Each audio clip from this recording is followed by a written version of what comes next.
Շնորհակալություն։ Պարոն վարչապետ, ելի ուզում եմ իրավական հարց բարձրացնել եւ փաստերի հսկայական խրձով եմ ներկայացել։ Ուզում եմ նախ ներկայացնել ձեզ փաստերը ու համապատասխան հարցադրում։ Ինձ մի ներկայացրեք, ուղարկեք իրավապահ մարմինը։ Ուղարկում ենք ըստ էության։ Շատ լավ։ Շատ բարի կանչեցնեմ հարցս։ Այս անգամ էլ ձեր բառերով ասած օզող ու կոչով մեծ կենթանու կոռուպցիայի մասին է հարցս։ Պարոն վարչապետ, պարոն Փաշինյան, դուք մերժեցիք ԽՆԱՄ-ի բարեկամ սկզբունքով պաշտոնների նշանակվելը եւ պետության հաշվին հարստանալը։ Հիմա ձեր թիմակիցները անում են ճիշտ հակառակը։ Խոսքը ԿՊ խմբակցության ղեկավարի մասին է։ Նրա կինը Հայփոստի շարքային աշխատակցից դարձավ տնօրեն եւ ձեզանից կրկնակի բարձր աշխատավարձ է ստանում՝ մոտ 3 միլիոն։ Բացի այդ, Հայկ Կոնջորյանը խարդախության գործով անցած իր եղբոր հետ այնպես է դասավորել գործերը, որ առինջում կառուցապատողի հայտարարած գնից էժան 1 քառակուսի մետրը ընդամենը 300,000 դրամով, վաճառքի գինը 420,000 դրամ է, առանձնատուն է գնել։ Նույն կառուցապատողից բնակարան է գնել նաև Հայկ Կոնջորյանի մայրը եւ քույրը։ Այդ ընկերության տնօրենը եղել է Կոնջորյանի եղբայրը։ Հետքրատվականը բացահայտեց, որ նրանք էժան են ձեռակերպել տունը, որպեսզի եկամտարկից օգտվեն։ Այստեղ այն մեծ կենթանին չկա։ Երկրորդ դրվագը։ Ժողովուրդ օրաթերթը փետրվարի 19-ին բացահայտեց, որ Հայկ Կոնջորյանի եղբայրը վարորդական իրավունքի զրկված լինելով մեքենա է վարել, նրան տուգանել են։ Բայց որպեսզի նախկինում դատապարտված լինելը խիստ բաժի չծամանի, գործում հայտնվել է ենթադրյալ կեղծ տեղեկանքը, որ Կոնջորյանը խիստ պատիժ չկրի։ Հայաստանի Հանրապետության ոստիկանությունը պնդում է, թե նման տեղեկանք քննչական կոմիտեն չի տվել, քննչական կոմիտեն հայտարարում է, որ ստացել է ՆԳՆ համակարգից։ Եվ հիմա հարց է առաջանում. Արդյոք իշխանական խմբակցության ղեկավարն իր եղբորը խիստ պատասխանատվությունից ազատելու համար օգտագործել է իր դիրքը կամ չի օգտագործել։ Էլի նույն ձևաչափով, պարոն վարչապետ, բարձրաձայնում եմ հարցը, որ իրավապահները գործընթաց սկսեն առանց քաղաքական կաշկանդվածությամբ, քանի որ գիտենք խոսքը վերաբերում է ԿՊ խմբակցության ղեկավար Հայկ Կոնջորյանին։ Կհրահանգեք ձեր ձևով, պարոն վարչապետ, չկաշկանդվեն եւ զբաղվեն Կոնջորյանի ընտանիքով։ Շնորհակալություն։ Հայաստանի Հանրապետության իրավապահ մարմինները ունեն օրենքով սահմանված պարտավորություններ եւ պարտավոր են կատարել իրենց պարտավորությունները, բայց ես ելի եմ ասում, մենք չունենք պարտավորություն ձեր ասածները ընդունել հալած յուղի տեղ, որովհետեւ հիմա այդ բնակարանների թեման ես մի անգամ ասացի, հետո ինչ որ մի ժամանակ լռություն էր, հարգել լրագրողներ, որ հիմա իմանանք ձեզնից, փորձենք ողջել ձեզնից ով է բնակարան գնել եւ ինչ գնով, կարող է պարզվի եկեք այդ նույն սկզբունքը կիրառենք։ Հայաստանում հարյուրավոր ընդդիմադիր գործիչներ եւ լրագրողներ բնակարաններ են ձեռք բերել։ Մի րոպե, մի ընդհատեք։ Շատ լավ, եթե ուզում եք, ինքնահայտարարագրեք, ինչի՞ չեք հայտարարում, ով ինչ գնով է բնակարան ձեռք բերել, որ մենք էլ մի հատ հələ կարողանանք համեմատալ ձեր ասած գինը եւ իրականությունը համապատասխանում է իրան։ Այդ նույն միկրոֆոնի տակ կարելի է կանգնել եւ ձեր թերթի խմբագրի մասին տասնյակ էջերով նմանատիպ ճառեր կարդալ։ Բա որ մի հատ իրավապահ մարմինը փորձի դրանցից մեկով զբաղվել, ինչ եք ասելու, ասելու եք, վայ, քաղաքական հետապնդում եւ այլն եւ այդպես շարունակ։ Այսինքն դուք այս ամբիոնը օգտագործում եք Հայաստանում հաստատված խոսքի ազատությունը, որը համակրանք չի արտահայտել բանի մեր կառավարության եւ քաղաքականության նկատմամբ։ Բայց լսեք, նրանք գալու են ում դոմպիպոյի օգտին են քվեարկելու, թե կոկաինի միհրանի օգտին են քվեարկելու։ Այսինքն ես ո՞նց կարամ այլ կերպ մտածել մեր ժողովրդի մասին։ Ո՞նց կարամ այլ կերպ մտածել։ Այսինքն գալու են դոմպիպոյի, կոկաինի միհրանի, նեմեց ռուբոյի օգտին քվեարկել։ Այսինքն ես կարամ մեր ժողովրդի մասին տենց բան մտածել։ Ես կարամ մեր ժողովրդի մասին տենց բան մտածել։ Չեմ կարող ես մեր ժողովրդի մասին տենց բան մտածել։ Եվ ես համոզված եմ, որ ես ճանաչում եմ մեր ժողովրդին։ Որ պահին պարզվի ես չեմ ճանաչում մեր ժողովրդին, ես այդ պահից կդադարեմ լինել Հայաստանի Հանրապետության վարչապետ։ Այս կամ որևէ այլ պատճառով։ Հայաստանից մենք աշխատում ենք Սահմանադրության նախագծի վրա, ես այսօր էլ եմ անցել Սահմանադրության նախագծով եւ այնտեղ շատ հստակ հիշատակվում է Հայաստանյաց առաքելական Սուրբ եկեղեցի։ Շնորհակալություն, հաջորդ հարցը ժողովրդի։ Շնորհակալություն։ Պարոն վարչապետ, ելի ուզում եմ իրավական հարց բարձրացնել եւ փաստերի հսկայական խրձով եմ ներկայացել։ Ուզում եմ նախ ներկայացնել ձեզ փաստերը ու համապատասխան հարցադրում։ Ինձ մի ներկայացրեք, ուղարկեք իրավական մարմինը։ Ուղարկում ենք ըստ էության։ Շատ լավ։ Շատ բարի կանչեցնեմ հարցս։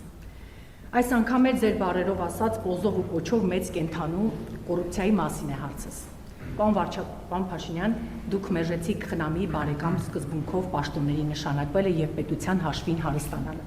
Հիմա ձեր թիմակիցները անում են ճիշտ հակառակը։ Խոսքը ԿՊ խմբակցության ղեկավարի մասին է։ Նրա կինը Հայփոստի շարքային աշխատակցից դարձավ տնօրեն եւ ձեզանից կրկնակի բարձր աշխատավարձ է ստանում՝ մոտ 3 միլիոն։ Բացի այդ, Հայկ Կոնջորյանը խարդախության գործով անցած իր եղբոր հետ այնպես է դասավորել գործերը, որ առինջում կառուցապատողի հայտարարած գնից էժան 1 քառակուսի մետրը ընդամենը 300,000 դրամով, վաճառքի գինը 420,000 դրամ է, առանձնատուն է գնել։ Նույն կառուցապատողից բնակարան է գնել նաև Հայկ Կոնջորյանի մայրը եւ քույրը։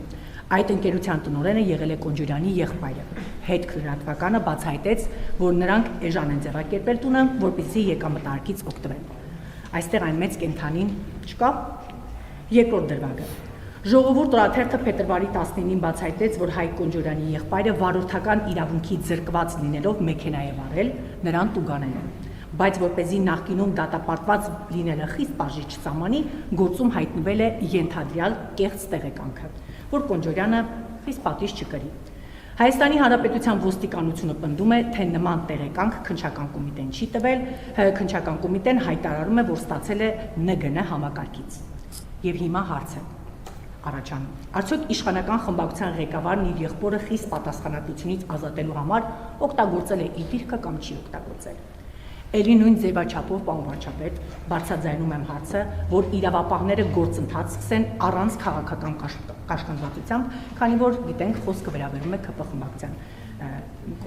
ԿՊ խմբակցության ղեկավար Հայկ Կոնջորյանին։ Կհրահանգեք ձեր ձևով, պարոն վարչապետ, չկաշկանդվեն եւ զբաղվեն Կոնջորյանի ընտանիքով։ Շնորհակալություն։ Հայաստանի Հանրապետության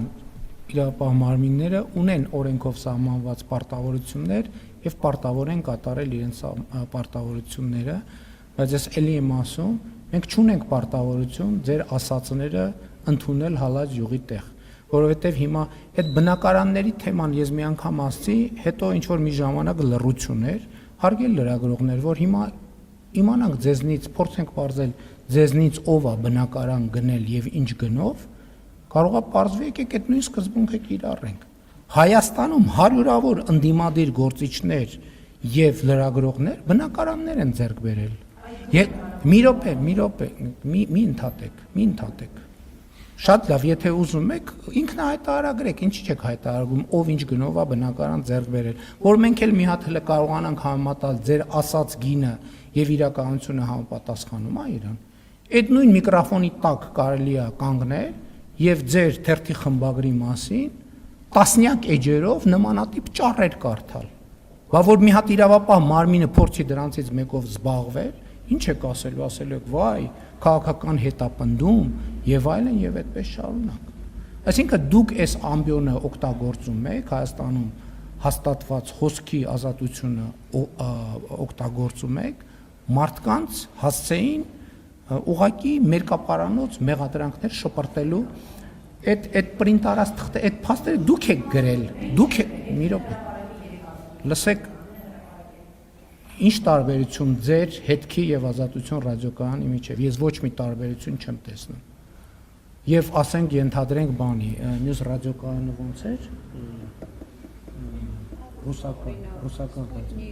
Սպուտնիկի ու ազատության ռադիոկայանի միջեւ ոչ մի տարբերություն ես չեմ տեսնում։ Եվ ձեր եւ հետքի միջեւ էլ ոչ մի տարբերություն չեմ տեսնում։ Էլ չեմ ասում, որ էլի ասում եք Հայփոստի աշխատող, Հայփոստի աշխատող։ Մարդը աշխատել է Հայփոստում, կարիերային առաջընթաց ա ունեցել։ Այսինքն ինքը աշխատում էր մի հատ ուրիշ տեղ, բերեցին այդտեղ։ Իսկ ինչի ինքը չի կարող աշխատել։ Ինքը եկել աշխատավարձը բարձրացրել է, թե վերջին 10 տարում այդ նույն աշխատավարձն է։ Այսինքն այս հարցեր են, որոնց պետք է անդրադարձ ունենանք, թե չպետք է անդրադարձ ունենանք։ Բա այդքան ուրիշների աշխատավարձերով հետաքրքրվում եք, ձեր աշխատավարձներով ինչի՞ չեք հետաքրքրվում։ Ձեր աշխատավարձը ինչքանն է հայտարարագրվում եւ ինչքանը չի հայտարարագրվում։ Այս որ գալիս եք միկրոֆոնների տակ կանգնում, ինչ դուք հանրային բան եք անում, մարդկանց տեղեկատվություն կամ ապա տեղեկատվություն եք տալիս։ Գալիս միկրոֆոնների տակ կանգնում եք, հրեշտակի թևերը բացում ու սկսում գետնից բարձրանալ։ Այսինքն դա ինչ եք ուզում ապացուցեք։ Ուղարկեք այդ փաթեթը մնացած տոննաներով մակուլատուրան ուղարկեք իրավապահ մարմիններին։ Վարչապետը ոչ քննիչ է, ոչ հետաքննիչ է։ Վարչապետը ասում է իրավապահ մարմինները ունեն օրենքով սահմանված պարտավորություններ, եւ իրենք իրենց պարտավորությունները պարտավոր են կատարել։ Իրանք քաղաքական կաշկանդվածություն ինչքան ունեն այդ դեպքում, ուրեմն ձեր դեպքում էլ քաղաքական կաշկանդվածություն ունեն։ Ուրեմն եթե կա այդ քաղաքական կաշկանդվածությունը, պետք է համատեղ միաժամանակ հաղթահարվի այդ քաղաքական կաշկանդվածությունը։ Բայց ո՞նց է մարդուն կանչում են, որ քրեական գործը կարճեն, 4 օր աղմուկ է, ստորագրահավաք է։ Այսինքն ինչ կամ տարբերակ կամ չեն հասկանում,